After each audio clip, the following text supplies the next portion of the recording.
ఈరోజు నుంచి ఎపిసోడ్ గురువారం కాదు శుక్రవారం వస్తుంది. గమనించగలరు. ఇప్పుడు తరుణ్కి ఎదురుగా నలుగురు కూర్చొని ఉన్నారు. అందులో హేమంత్ కూడా ఉన్నాడు. హేమంత్ని చూడగానే అతని ముఖం మీద చిన్న నవ్వు విరబూసింది. హేమంత్ కూడా అతన్ని చూసి చిన్నగా నవ్వాడు.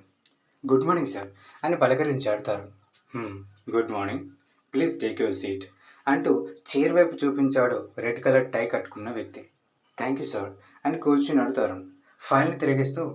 సో మిస్టర్ తరుణ్, మీ నాన్నగారి పేరు ముఖేష్ రాయర్ అని మెన్షన్ చేశారు. మీరు ఈ ఇంటర్వ్యూకి వస్తున్న విషయం ఆయనకు తెలుసా అని సూటిగా చూస్తూ ప్రశ్నించాడు అదే వ్యక్తి. ముఖేష్ రాయర్ పేరు వినగానే తరుణ్ ముఖంలో కొద్దిగా మార్పు రావడం హేమంత్ గమనించాడు. అతను చూస్తుండగానే నార్మల్ అవుతూ లేదు సార్ అని బదిలిస్తాడు తరుణ్. ఇలా సంభాషణ కొనసాగుతూ వెళ్ళింది. 20 నిమిషాల్లో లాస్ట్కి వచ్చింది ఇంటర్వ్యూ. కానీ ఇప్పటి వరకు హేమంత్ ఒక్క ప్రశ్న కూడా అడగకుండా కేవలం తరుణ్ హావభావాలు మాత్రమే గమనిస్తున్నాడు. బ్లాక్ కలర్ బ్లేజర్ వేసుకున్న ఒక వ్యక్తి హేమంత్ వైపు చూస్తూ, మిస్టర్ హేమంత్, మీరు గెస్ట్గా కూర్చున్నారంటే ఏమీ మాట్లాడకూడదని కాదు దాని అర్థం అని చిన్నగా నవ్వుతాడు. తేరుకున్న హేమంత్, మీరు కంటిన్యూ చేస్తున్నారు కదా అందుకే ఆగిపోయా అని తన జేబులోని పెన్ సరి చేసుకొని తరుణ్ వైపు చూస్తాడు. తరుణ్ కొద్దిగా నవ్వగానే, ఓకే మిస్టర్ తరుణ్, నాది ఒకే ఒక ప్రశ్న. మీరు ఈ జాబ్కి సెలెక్ట్ అయితే ఫస్ట్ ఈ కంపెనీలో ఏ సెక్షన్లో మార్పు చేయాలని ఆర్డర్ పాస్ చేస్తారు అని తదేకంగా చూస్తాడు.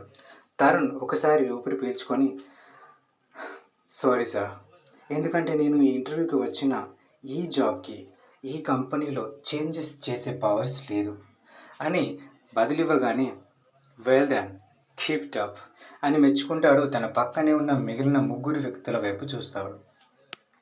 ఓకే, మీరు వెళ్ళండి, we will inform you what happened అని షేక్ హ్యాండ్ ఇస్తాడు రెడ్ కలర్ టై కట్టుకున్న వ్యక్తి. ఒక చిన్న నిరాశతో, ఓకే సార్, థ్యాంక్ యూ అని అతను చెయ్యి కలిపి వెళ్ళిపోతుంటాడు.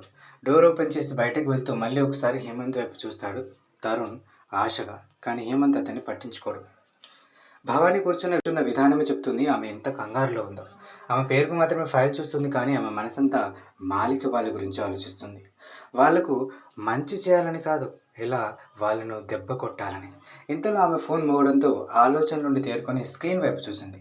లిఫ్ట్ చేస్తూ, హలో చెప్పు సుధాకర్ అని ప్రశ్నించింది. మేడం, ఇంతకుముందే ఇన్ఫర్మేషన్ వచ్చింది, మన వాళ్లకు కోర్టులో శిక్ష వేశారంట అని విషయం వివరిస్తాడు. మన పేరు బయటకు రాలేదు కదా అని ఆతృతగా అడిగింది భవాని. లేదు మేడం, చెప్పలేదు వాళ్ళేమి అని బదిలివ్వగానే, భగవంతుడా నువ్వు ఉన్నావయ్యా అని మనసులో అనుకొని, సరే కొన్ని రోజులు సైలెంట్గా ఉండు, ఈ గందరగోళం అంతా సర్దుకున్నాక వాళ్ళను బయటకు ఎలా తీసుకురావాలో ఆలోచిద్దాం అని ముగిస్తుంది. సరే మేడం అంటూ కాల్ కట్ చేస్తాడు సుధాకర్. ఫోన్ పక్కన పెడుతూ, సుగుణ, నువ్వు బ్యాడ్ లక్, కానీ నీ బిడ్డలు మాత్రం పుట్టడమే అదృష్టంతో పుట్టినట్టున్నారే. ఎంత ప్రయత్నించినా నా చేతుల్లో నుండి ఇసుక జారినట్టుగా ఏదో విధంగా తప్పించుకుంటున్నారు అని ఆగిపోయి అక్కడున్న గాజు బాల్ని గట్టిగా ప్రెస్ చేస్తుంది. ఈ క్షణం ఆ మెదడులో ఏదో తెలియని కుట్ర కుతకుతా ఉడుకుతుందని ఆమె హావభావాలు చెప్తున్నాయి. ఒకసారి నేను చెప్పేది విను తల్లి, మీరు ఆపదలో ఉన్నారు, నా మాట ఒకసారి విను అని మాలిక వెనకాల నడుస్తున్నాడు పురుషోత్తం. దాదాపు ఖాళీగా ఉన్న రోడ్ మీద తండ్రి కూతుళ్ళు ఒకరు ముందు ఒకరు వెనక నడుచుకుంటూ వెళ్తున్నారు. ముందు వెళ్తున్న మాలిక పురుషోత్తం మాటలు వింటుంది, కానీ ఎలాంటి రియాక్షన్ ఇవ్వడం లేదు. ఎంత తండ్రి అయినా అతను కూడా ఒక మనిషి కదా, అతనికి కూడా ఓర్పుకి ఒక హద్దంటూ ఒకటి ఉంటుంది. అదే దాటితే ఎవరికైనా కోపం అమ్మవారిలో కొనుక్కుంటుంది. పురుషోత్తం విషయంలో కూడా అదే జరిగింది. ఇప్పుడు మాలిక, అప్పటి నుంచి మాట్లాడేది నీతోనే అని గట్టిగా అరిచాడు. నిశ్శబ్దం ఆవరించి ఉన్న రోడ్ పైన కొన్ని క్షణాలు అతని ముసలి గొంతు ప్రతిధ్వనించింది.